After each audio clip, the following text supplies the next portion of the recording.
भगवद गीता में भगवान श्री कृष्ण कहते हैं, हम अपने जीवन का काफी अधिक समय सोच विचार करके परेशान होने में निकाल देते हैं।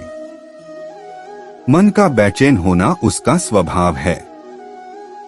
हमारे मन को लगता है कि अगर वह अलग अलग बातों के बारे में सोचता रहेगा तो हमें आने वाली हर मुश्किल और मुसीबत से बचा लेगा, पर ऐसा होता नहीं है।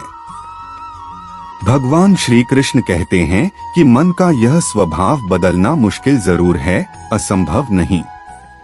अच्छा, अब आप एक बात बताइए, क्या आप कौवे को कह सकते हैं कि वो काव काव की आवाज ना करे? या फिर क्या आप किसी मेंढक को कह सकते हैं कि वह पानी देखते ही ऊंची छलांग ना मारे? हमारे मन का भी कुछ ऐसा ही है। जीवन में कुछ भी होता है, अच्छा या बुरा, हमारा मन उस पर काव काव काव करने लगता है।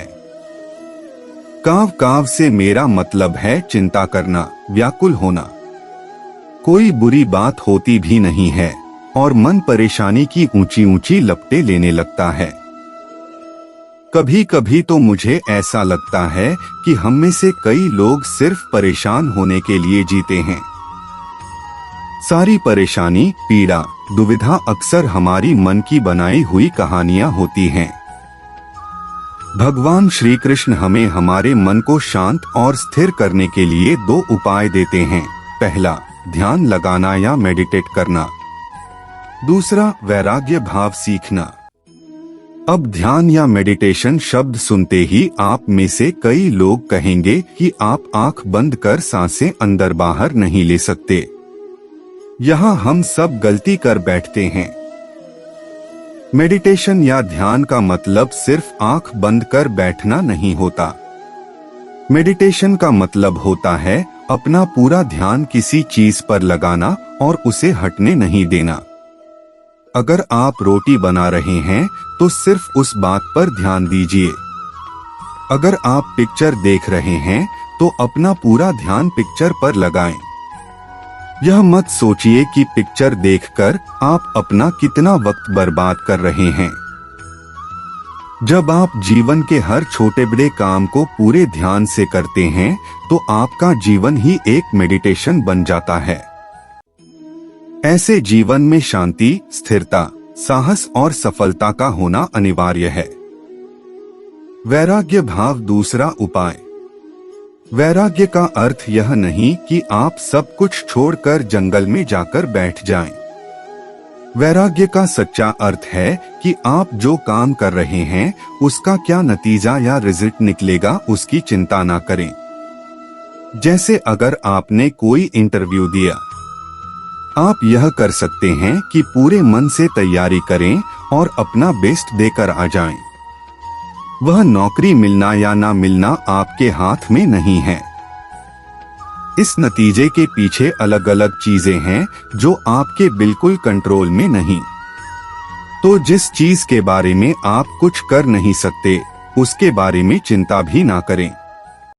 यही वैराग्य का सच्चा मतलब होता है।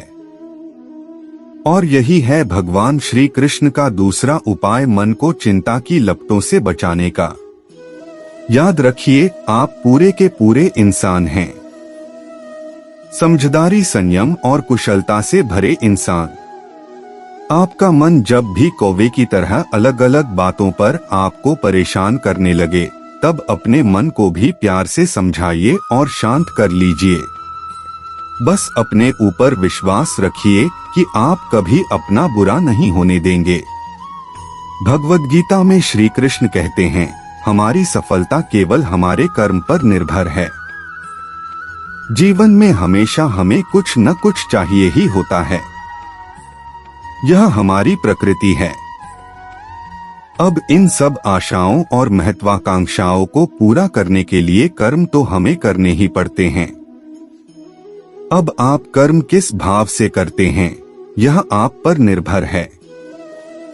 आपके कर्म के पीछे जो भावना होती है वह आपके संतोष का सबसे बड़ा कारण बन सकती है। भगवान श्री कृष्ण हमें बताते हैं कि इस जीवन में कर्म से बचना असंभव है।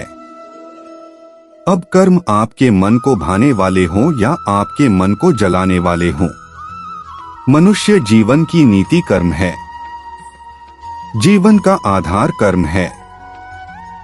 अगर आप मोह में बंधकर कर्म करने से मना कर देंगे तो परिस्थितियां ऐसी हो जाएंगी कि वे आपसे वही कर्म कराकर रहेंगी। यह वैसी ही बात है जब अर्जुन कुरुक्षेत्र के महायुद्ध के बीचों बीच अपने अस्त्र डाल देते हैं, क्योंकि कुछ क्षणों के लिए अर्जुन इस मोह में बंध जाते हैं कि अस्त्र उठाने से वह अपने कुल का, अपने संबंधियों का विनाश रचेंगे। तब शायद अर्जुन को कर्म में न संतोष मिल रहा था और न आनंद। इस अवस्था में भगवान श्री कृष्ण पार्थ को बताते हैं कि अगर हम कर्म से मुंह मोड़ लेंगे तो इसका अर्थ यह नहीं कि हम वह करने से बच जाएंगे। कर्म से आप केवल तब बच सकते हैं जब आप उसको करके उसे पूरा करें। अब यह आप पर है कि आप अपने कर्म को धर्म समझकर करें या बोझ समझकर। आपके कर्म को आप कौन सी भावना से करते हैं वह पूर्ण रूप से आप पर है, लेकिन करना तो पड़ेगा, इस तरह या उस तरह। देखिए, बोझ समझकर करेंगे तो जीवन भारी और कठोर लगेगा। धर्म समझकर करेंगे, सेवा भाव से कर्म करेंगे तो ऐसा लगेगा कि आपके हाथों भला हो रहा है। यह ऐसी ही बात है कि आप जो सेब या अनार या संतरा खाते हैं वह इसलिए खा पाते हैं क्योंकि दूर किसी माली ने अपना कर्म किया था। जैसे उसके कर्म का फल आप खा रहे हैं, वैसे ही आपके कर्म से किसी और को कोई सहायता मिल जाएगी। यह क्या होगा, कैसे होगा, यह जानना असंभव है। पर साधारण से साधारण मनुष्य भी अगर अपने मन में यह विश्वास बना ले कि उसके कर्म से किसी का भला हो रहा है, तब उस कर्म में धर्म और सेवा दोनों ही मिल जाते हैं। हम सब इस बात को किसी न किसी रूप में मानते ही हैं और करते भी हैं। जैसे जब हम ऐसी नौकरी करें जो हमें उतनी पसंद नहीं होती, लेकिन उस नौकरी से हमारा घर चल रहा हो या हमारा परिवार खुश रह रहा हो, तो हम हमारा मोह छोड़ देते हैं। इसी कर्म में धर्म का भाव मिलता है। भगवान श्री कृष्ण हमें समझाते हैं कि हम समाज में रहते हैं तो उसके प्रति हमारे कुछ उत्तरदायित्व और कुछ कर्तव्य होते हैं। जैसे अच्छा नागरिक होना, अपने माता पिता का ख्याल रखना, अपने बच्चों की अच्छी परवरिश करना, ये कर्म भी हैं और हमारा धर्म भी है। इसलिए अगर मन इस विचार से डगमगा उठा है कि आप यह सब कैसे करेंगे, तो ऐसे नकारात्मक विचार छोड़ दीजिए। इसकी जगह पर यह विश्वास रखिए कि अगर इस कर्म का उत्तरदायित्व भगवान ने दिया है तो उसको करने की सामर्थ्य और धैर्य भी भगवान ने आपको दिया ही है। जीवन वही देता है जो आप उससे मांगते हैं, और जब आपको वह चीज मिल जाती है तब उसकी कोई कद्र नहीं होती है। भगवान कृष्ण ने गीता में बताया है कि सफलता प्राप्त करने के लिए जीवन में कुछ बदलाव करने होंगे।